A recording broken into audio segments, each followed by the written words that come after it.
తన సుదీర్ఘ రాజకీయ జీవితంలో ఇంత అద్భుతమైన తీర్పు ఎప్పుడూ చూడలేదు అన్నారు టీడీపీ అధినేత చంద్రబాబు. తెలుగుదేశం పార్టీ ఆంధ్రప్రదేశ్ చరిత్రలో సువర్ణ అక్షరాలతో లిఖించదగిన తీర్పును ప్రజలు ఇచ్చారు అన్నారు.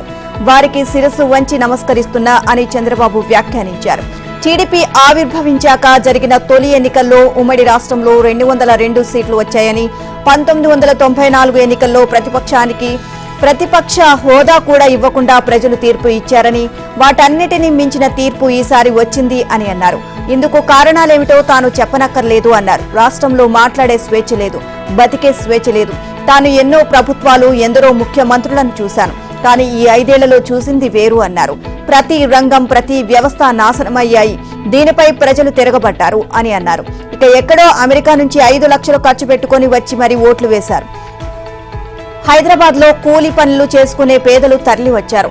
రాష్ట్రం నిలవాలి, ప్రజలు గెలవాలి అని మేము ఇచ్చిన పిలుపునకు స్పందించారు. నాకిది 10వ ఎన్నిక. నేను స్వయంగా ఎన్నో ఎన్నికలు నిర్వహించా. పార్టీలు, వ్యక్తులు అశాశ్వతం, ఇక ప్రజాస్వామ్యం శాశ్వతం, అదే నిరూపితమైంది అన్నారు. తనకు వచ్చిన వివరాల ప్రకారం కూటమికి 55% పైగా ఓట్లు వచ్చాయని, వైసీపీకి 39% ఓట్లు దక్కాయి అన్నారు.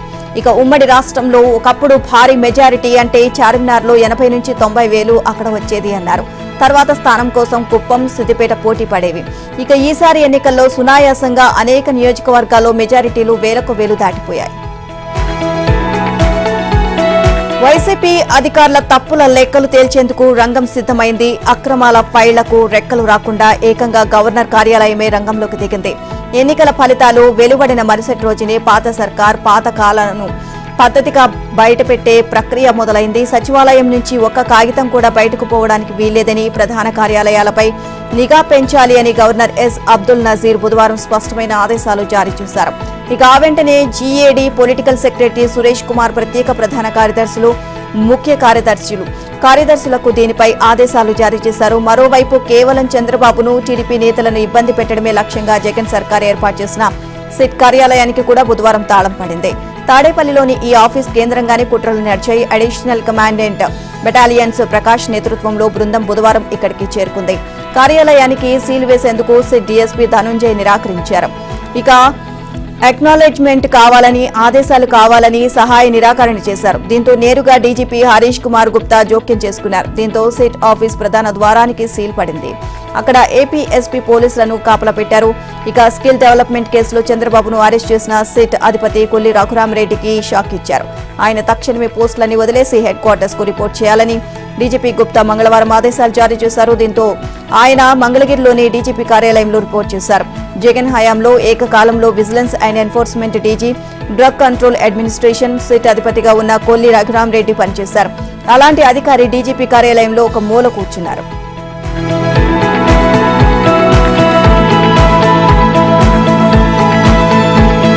ప్రజలు మనల్ని బలంగా నమ్మారు, కనీవిని ఎరుగని విజయాన్ని అందించారు. మనకు వచ్చిన ప్రతి ఓటు మన బాధ్యతను గుర్తు చేసేది అన్నారు జనసేన అధినేత పవన్ కళ్యాణ్. 5 కోట్ల మందికి జవాబుదారీగా ఉండాలి అని జనసేన అధినేత పవన్ కళ్యాణ్ స్పష్టం చేశారు. మంగళగిరిలోని జనసేన పార్టీ కేంద్ర కార్యాలయంలో పార్టీ తరపున విజేతలుగా నిలిచిన అభ్యర్థులతో ఆత్మీయ సమావేశం నిర్వహించారు. ప్రజల కష్టం నుంచి చెల్లించే పన్ను సొమ్మును ఓ ప్రజా ప్రతినిధిగా జీతం రూపంలో బాధ్యతగా తీసుకుంటారు. నేను రూపాయి జీతం తీసుకుంటాను లాంటి ఆర్భాటాలు మాట్లాడను. ప్రజా ఖజానా నుంచి సంపూర్ణ జీతం తీసుకుంటాను అని అన్నారు. ఎందుకంటే ప్రజలు మా పన్నుల ద్వారా వచ్చిన డబ్బును జీతంగా తీసుకుంటున్నావు, మాకు పనులు ఎందుకు చేసి పెట్టవు అని అడగడానికి వారికి అజమాయిషీ ఉంటుంది. నాకు కూడా ప్రజల డబ్బుల జీతంగా తీసుకుంటాను అనే బాధ్యత నిరంతరం ఉంటుంది అని అభిప్రాయపడ్డారు. ప్రజల నుంచి ఎంత జీతం తీసుకున్నా 1000 రెట్లు దానికి మించి వారికి కష్టాల్లో తీరుస్తాను అని అన్నారు. ప్రజలకు అన్ని కష్టాల్లో అండగా ఉంటాను అని అన్నారు. ఇక శాసనసభ సమావేశాల్లో ప్రజాప్రతినిధుల మాటలు టీవీలో చూస్తున్నప్పుడు భావితరాల వారు వాటిని స్ఫూర్తిగా తీసుకునేలా జనసేన నాయకులు మాట్లాడాలి. ఇక రాజకీయాలను కెరీర్ చేసుకోవాలి అనే స్ఫూర్తిని యువతలు నింపేలా జనసేన ముందుకు సాగుతోంది. అప్పటి వరకు దేశంలో ఏ ప్రాంతీయ పార్టీకి ఇవ్వని గెలుపును రాష్ట్ర ప్రజలు జనసేనకు అందించారు. ఇదో పెద్ద బాధ్యత, దాన్ని అంతే సక్రమంగా నిర్వర్తించాలి. ప్రజాప్రతినిధులు అంటే ఇంత అద్భుతంగా ఉంటారా అని ప్రజలు మెచ్చుకునేలా పనిచేద్దాం. ప్రజలకు ఏ కష్టం వచ్చినా ఎల్లవేళలా జనసేన కార్యాలయం తలుపులు తెరిచే ఉంటాయి అని పవన్ చెప్పారు.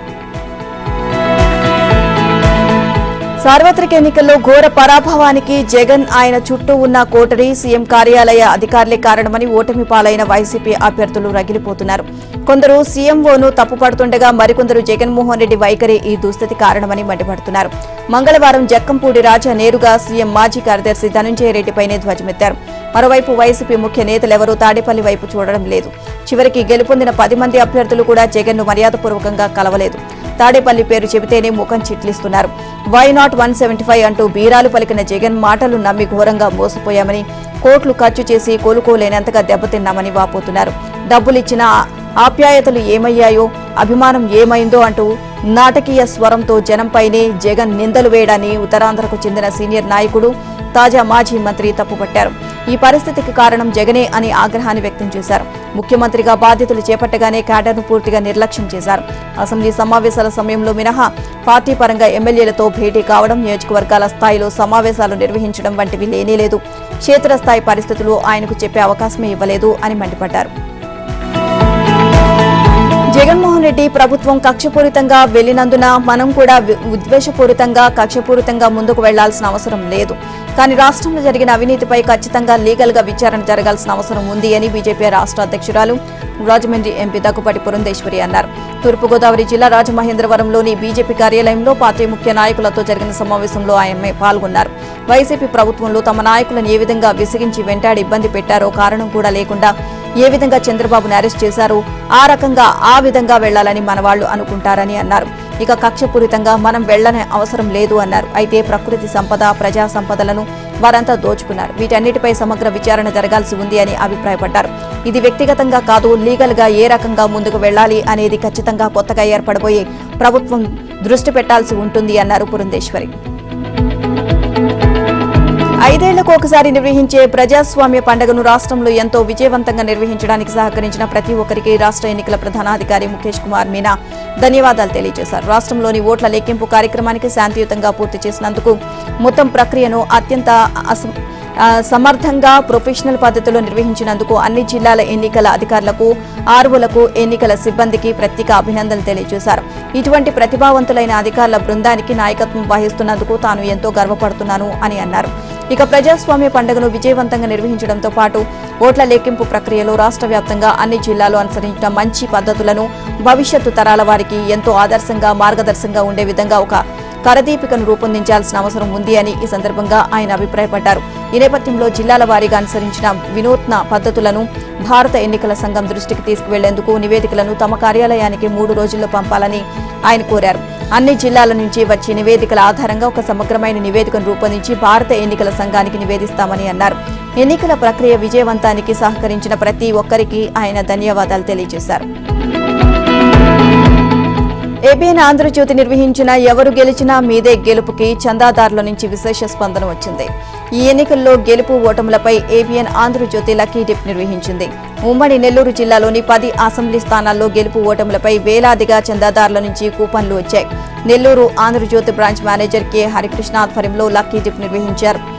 మొదటి బహుమతి 10,000 చొప్పున గూడూరుకు చెందిన ఆంధ్రజ్యోతి చందాదారుడు ముంగర రవి గెలుచుకున్నారు. రెండవ బహుమతి 5,000 బహుమతిని నెల్లూరుకి చెందిన పి గాయత్రి, తోటపల్లి సుబ్రహ్మణ్యం, వంక రఘురామయ్యలు గెలుపొందారు. వారందరికీ బిఎం హరికృష్ణ అభినందనలు తెలియజేశారు.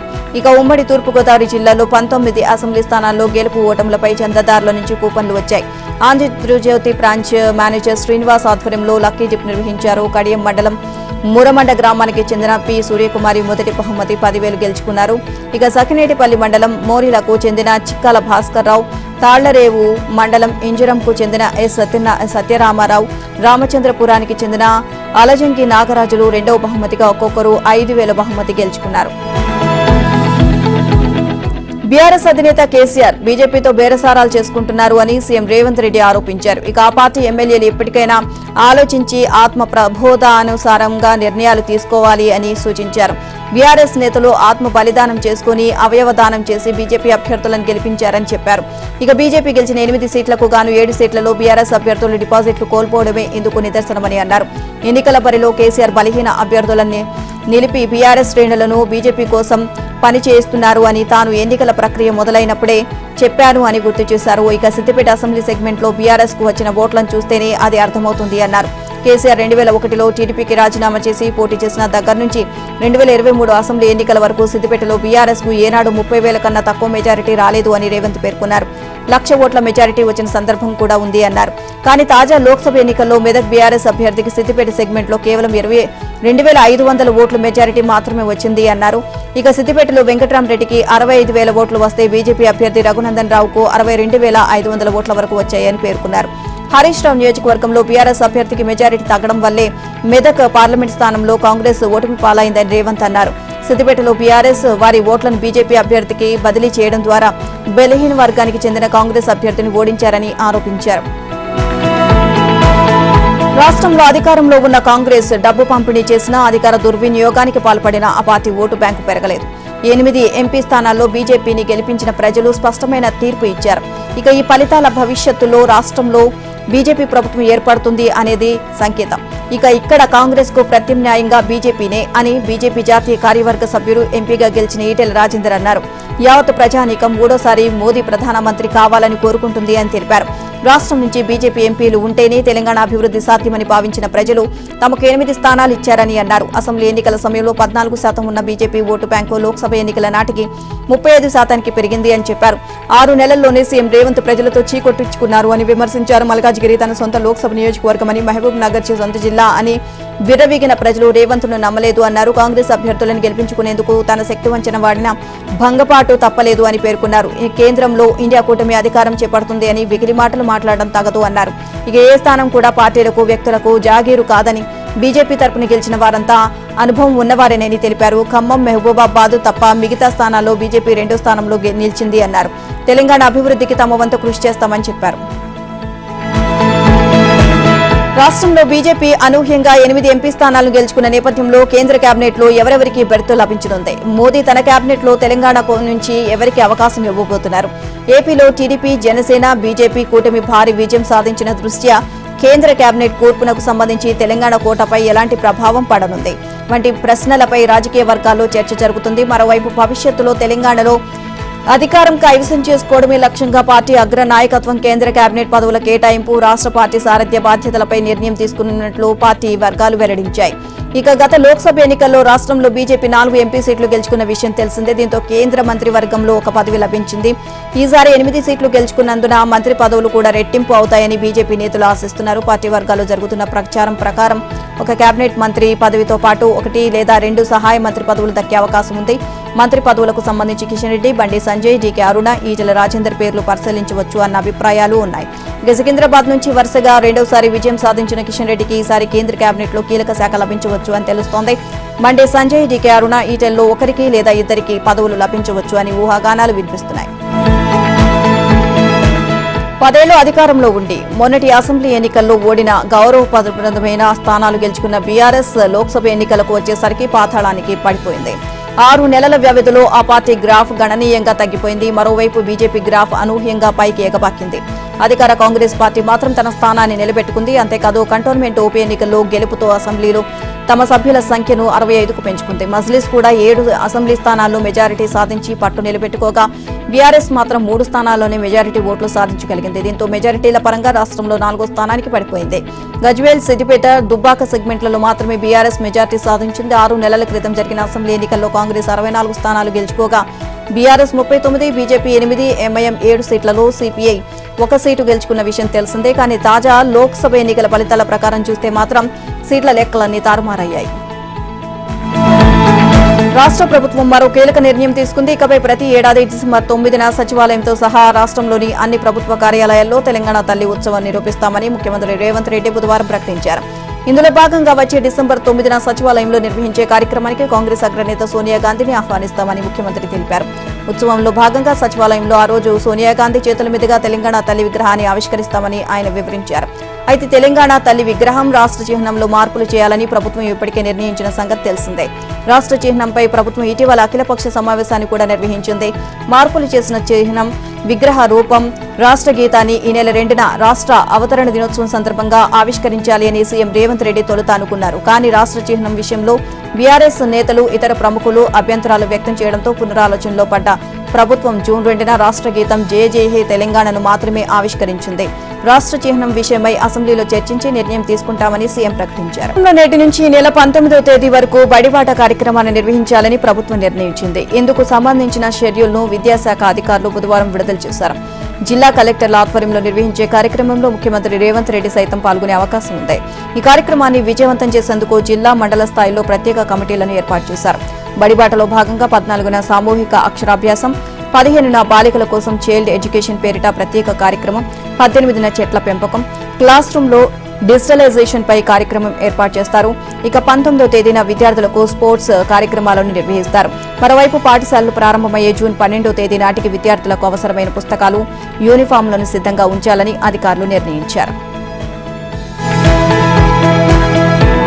కాళేశ్వరం ప్రాజెక్టుపై విచారణ జరుపుతున్న జస్టిస్ పినాకి చంద్రఘోష్ నేడు హైదరాబాద్ కు రానున్నారు. 7న అన్నారం, 8న సుందిళ్ల బ్యారేజీలను పరిశీలించనున్నారు. ఈ నెల 10వ తేదీలోపు బ్యారేజీలకు మరమ్మతులు, పునరుద్ధరణ పనులు పూర్తి చేయాలని ఆయన ప్రభుత్వాన్ని కోరిన విషయం విదితమే. నిపుణుల కమిటీ కూడా ఇప్పటికే బ్యారేజీలను పరిశీలించింది. పనులు ఎంతవరకు చేపట్టారు అన్న విషయాన్ని తెలుసుకోవడానికి పీసీ ఘోష్ క్షేత్రస్థాయిలో పర్యటించనున్నారు. ఇక మరోవైపు కడెం ప్రాజెక్టుతో పాటు మేడిగడ్డ, అన్నారం, సుందిళ్ల బ్యారేజీలను మంత్రి ఉత్తమ్ కుమార్ రెడ్డి శుక్రవారం పరిశీలించనున్నారు. కడెం ప్రాజెక్టులో మరమ్మతులకు ప్రభుత్వం 3.81 కోట్లను కేటాయించగా ఆ నిధులతో పనులు శరవేగంగా జరుగుతున్నాయి. పనులను మంత్రి ఉత్తమ్ పరిశీలించి తగిన ఆదేశాలు ఇవ్వనున్నారు.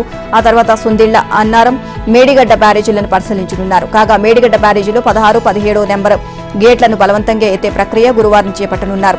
ఈ మేరకు ఈఎన్సీ గుమ్మడి అనిల్ కుమార్ తో పాటు central design organisation, Oruganti Mohan Kumar Medigadda బ్యారేజీని సందర్శించనున్నారు. వరంగల్, ఖమ్మం, నల్లగొండ పట్టభద్రుల ఎమ్మెల్సీ ఉప ఎన్నిక ఓట్ల లెక్కింపు కొనసాగుతుంది. తొలి రౌండ్ పూర్తయ్యేసరికి కాంగ్రెస్ అభ్యర్థి తీన్మార్ మల్లన్న 7,670 ఓట్లతో ముందంజలో ఉన్నారు. తొలి రౌండ్లో తీన్మార్ మల్లన్నకు 36,210, బీఆర్ఎస్ అభ్యర్థి రాకేష్ రెడ్డికి 28,540, బీజేపీ అభ్యర్థి ప్రేమేందర్ రెడ్డికి 11,395, స్వతంత్ర అభ్యర్థి అశోక్ కుమార్ కు 9,109 ఓట్లు వచ్చాయి. ఇక నల్లగొండ సమీపంలోని ఆనిశెట్టి దుప్పలపల్లి గోదాముల వద్ద ఏర్పాటు చేసిన కౌంటింగ్ కేంద్రంలో ఓట్ల లెక్కింపు ప్రక్రియ నిన్న ఉదయం 8 గంటలకు మొదలైంది. గత నెల 27న జరిగిన ఉప ఎన్నికల్లో కాంగ్రెస్, బీజేపీ, బీఆర్ఎస్ తో పాటు స్వతంత్ర అభ్యర్థులు కలిపి 52 మంది పోటీ చేశారు. మొత్తం 3,36,013 ఓట్లను లెక్కించాల్సి ఉంటుంది. ఓట్ల లెక్కింపు కోసం 96 టేబుళ్లు ఏర్పాటు చేసిన అధికారులు ఒక్కో టేబుల్పై 1000 ఓట్లు చొప్పున లెక్కిస్తున్నారు. ఇక ప్రతి రౌండ్లో 96,000 ఓట్ల లెక్కింపు పూర్తి అవుతుంది. ఈ లెక్కన 4 రౌండ్లలో మొదటి ప్రాధాన్య ఓట్ల ఫలితం రానుంది. ఇక 25 ఓట్లను ఓ కట్టగా కట్టే ప్రక్రియ బుధవారం సాయంత్రం 4ంటికి పూర్తవగా ఓట్ల లెక్కింపు సాయంత్రం 5 గంటలకు మొదలైంది. ఇక ముందుగా తొలి ప్రాధాన్య ఓట్ల లెక్కింపు పూర్తయిన తర్వాత ఫలితాలను వెల్లడిస్తారు. ఇందులో విజేత ఎవరో తేలకపోతే నిబంధనల ప్రకారం ద్వితీయ, తృతీయ ప్రాధాన్య ఓట్ల లెక్కింపును ఎలిమినేట్ ప్రక్రియలో చేపడతారు. భారత రాష్ట్రపతి ద్రౌపది ముర్ము 17వ లోక్సభను రద్దు చేశారు. ప్రస్తుత లోక్సభను రద్దు చేయాలని ప్రధానమంత్రి నరేంద్ర మోదీ సారథ్యంలోని కేంద్ర కేబినెట్ నిన్న ఉదయం సిఫార్సు చేసింది. ఆ వెంటనే మోదీ తన రాజీనామాతో పాటు మంత్రివర్గ రాజీనామా పత్రాలను రాష్ట్రపతిని నేరుగా కలిసి సమర్పించారు. రాష్ట్రపతి వెంటనే ఆమోదం తెలుపుతూ కొత్త ప్రభుత్వం ప్రమాణ స్వీకారం చేసేంత వరకు ఆపద్ధర్మ ప్రధానిగా కొనసాగాలని మోదీని కోరారు.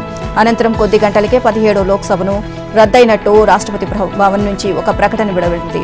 ఇక జూన్ 5వ తేదీ 2024న కేంద్ర మంత్రివర్గం చేసిన సిఫార్సు మేరకు రాజ్యాంగంలోని 85వ నిబంధన సబ్ క్లాస్ కింద నాకు సంక్రమించిన అధికారాలను వినియోగించుకుంటూ 17వ లోక్సభను రద్దు చేస్తున్నాను అని రాష్ట్రపతి భవన్ నుంచి వెలువడిన ప్రకటనలో రాష్ట్రపతి ద్రౌపది ముర్ము పేర్కొన్నారు. ప్రస్తుత లోక్సభ రద్దు కావడంతో 18వ లోక్సభ ఏర్పాటుకు కొత్త ప్రభుత్వం కేంద్రంలో పగ్గాలు చేపట్టేందుకు మార్గం సుగమమైంది. షెడ్యూల్ ప్రకారం 17వ లోక్సభ గడువు జూన్ 16వ తేదీతో ముగియాల్సి ఉంది.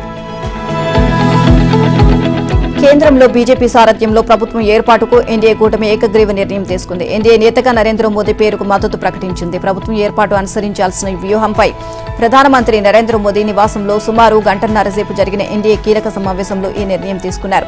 కేంద్రంలో ఎన్డీఏ ప్రభుత్వానికి మద్దతు లేఖలను కూటమి కీలక భాగస్వాములుగా ఉన్న టీడీపీ అధినేత నారా చంద్రబాబు నాయుడు, జేడీయూ నేత నితీష్ కుమార్ అందజేశారు. ఎన్డీఏ కీలక సమావేశం పూర్తి కావడంతో ద్రౌపది ముర్మును కలుసుకుని నరేంద్ర మోదీ నాయకత్వంలో ఎన్డీఏ ప్రభుత్వం ఏర్పాటుకు అనుమతించాల్సిందిగా రాష్ట్రపతిని ప్రతినిధి బృందం కోరింది. ప్రభుత్వం ఏర్పాటుకు అవసరమైన సంఖ్యాబలం తమకు ఉంది అంటూ భాగస్వామ్య పార్టీల మద్దతుతో కూడిన లేఖను అందజేసింది. మూడోసారి ప్రధానమంత్రిగా మోదీ ఈ నెల 8న ప్రమాణ స్వీకారం చేసేందుకు నిర్ణయించినట్లు పార్టీ వర్గాల సమాచారం. నరేంద్ర మోదీని ముచ్చటగా మూడోసారి ఈ నెల 8 లేదా 9న ప్రమాణ స్వీకారం చేయనున్నారు. నిన్న సాయంత్రం 4 గంటలకు ఢిల్లీలోని ప్రధాని నివాసంలో ఎన్డీఏ మిత్రపక్షాల సమావేశం జరిగింది. దాదాపు గంటన్నర జరిగిన భేటీలో చంద్రబాబుతో పాటు జనతాదళ్ అధ్యక్షుడు బీహార్ సీఎం నితీష్ కుమార్, జనసేన అధినేత మహారాష్ట్ర ముఖ్యమంత్రి ఏక్నాథ్ షిండే, జనసేనాని పవన్ కళ్యాణ్, ఎల్జేపీ రామ్ విలాస్ అధ్యక్షుడు చిరాగ్ పాస్వాన్ తో సహా మిత్రపక్షాల నేతలు పాల్గొన్నారు. మోదీని కూటమి సారథిగా ఎన్నుకోవాలని ప్రతిపాదించారు. సదరు తీర్మానంపై 16 పార్టీలకు చెందిన 21 మంది ఎన్డీఏ నేతలు సంతకాలు చేశారు. శుక్రవారం ఎన్డీఏ ఎంపీల సమావేశం జరుగుతుంది. ఆ సందర్భంగా వారంతా మోదీని లాంఛనంగా తమ నేతగా ఎన్నుకుంటారు. 8వ తేదీన లేదా 9వ తేదీన మోదీ ప్రమాణ స్వీకారం చేస్తారు. ఇక శుక్రవారం ఎంపీల సమావేశం తర్వాత మిత్రపక్షాల నేతలు వేరుగా భేటీ అవుతారు. మంత్రివర్గంలో ఎవరెవరు ఉండాలి, ఏ పార్టీకి ఎన్ని పదవులు ఇవ్వాలి అని చర్చిస్తారు. రాజకీయ అనిశ్చితికి ఆస్కారం లేకుండా త్వరగా ఈ ప్రక్రియ ముగించాలని చంద్రబాబు, నితీష్ గట్టిగా సూచించినట్లు ఎన్డీఏ వర్గాలు తెలియజేశాయి. ప్రధానమంత్రి నరేంద్ర మోదీకి వ్యతిరేకంగా లోక్సభ ఎన్నికల్లో ప్రజలు తీర్పు ఇచ్చారని కాంగ్రెస్ పార్టీ జాతీయ అధ్యక్షుడు మల్లికార్జున ఖర్గే అన్నారు. ప్రజా తీర్పు వ్యక్తిగతంగా మోదీకి రాజకీయ ఓటమి మాత్రమే కాకుండా నైతికపరమైన ఓటమి కూడా అని అభివర్ణించారు. ప్రధాని మోదీ ఆయన తరహా రాజకీయాలకు వ్యతిరేకంగా ప్రజలు తీర్పునిచ్చారు అని అన్నారు. అయినప్పటికీ ఆయన ప్రజాభిష్టాన్ని కాలరాయడానికే కృతనిశ్చయంతో ఉన్నారు అని నిర్ణయించారు. ఇక ఎన్నికల ఫలితాల అనంతరం భవిష్యత్తు కార్యాచరణపై చర్చించేందుకు ఇండియా కూటమి నేతలు నిన్న సాయంత్రం ఖర్గే నివాసంలో సమావేశమయ్యారు. Congress parliamentary party chairperson Sonia Gandhi, Rahul గాంధీతో సహా 30 మందికి పైగా నేతలు ఈ సమావేశంలో పాల్గొన్నారు. ఇక నరేంద్ర మోదీపై ప్రజల సెంటిమెంట్ గణనీయంగా మారినట్లు 18వ లోక్సభ ఎన్నికల ఫలితాలు విస్పష్టంగా తెలిపాయి అని అన్నారు. ఇక మోదీ నాయకత్వంపైనే ఎన్నికల ప్రచారం భారీగా జరిగినప్పటికీ, ఆయన పేరు, ఇమేజ్పై ప్రచారం సాగించినప్పటికీ బీజేపీకి సొంతంగా మెజారిటీ సాధించడంలో విఫలమైంది అని, తద్వారా మోదీ నాయకత్వాన్ని ప్రజలు తోసిపుచ్చినట్లు చాలా స్పష్టంగా తేలుతుంది అని అన్నారు.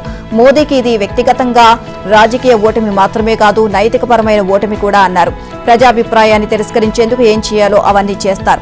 రాజ్యాంగ విలువలు, రాజ్యాంగం ప్రసాదించిన ఆర్థిక, సామాజిక, రాజకీయ న్యాయాన్ని పరిడవిల్లేలా చేసేందుకు కృషి చేసిన ఇండియా కూటమి పార్టీలను స్వాగతిస్తున్నాం అని ఖర్గే చెప్పారు. ఢిల్లీ సీఎం అరవింద్ కేజ్రీవాల్ కు రౌస్ అవెన్యూ కోర్టులో మరోసారి ఎదురుదెబ్బ తగిలింది. లిక్కర్ స్కామ్ కేసులో అరెస్ట్ అయి తిహార్ జైల్లో ఉన్న కేజ్రీవాల్ స్వతంత్ర బెయిల్ కోరుతూ దాఖలు చేసిన పిటిషన్ను ఢిల్లీ కోర్టు తిరస్కరించింది. కాగా వైద్య పరీక్షలు నిర్వహించేందుకు 7 రోజుల పాటు బెయిల్ మంజూరు చేయాలి అని కోరుతూ కేజ్రీవాల్ ఈ పిటిషన్ను దాఖలు చేశారు.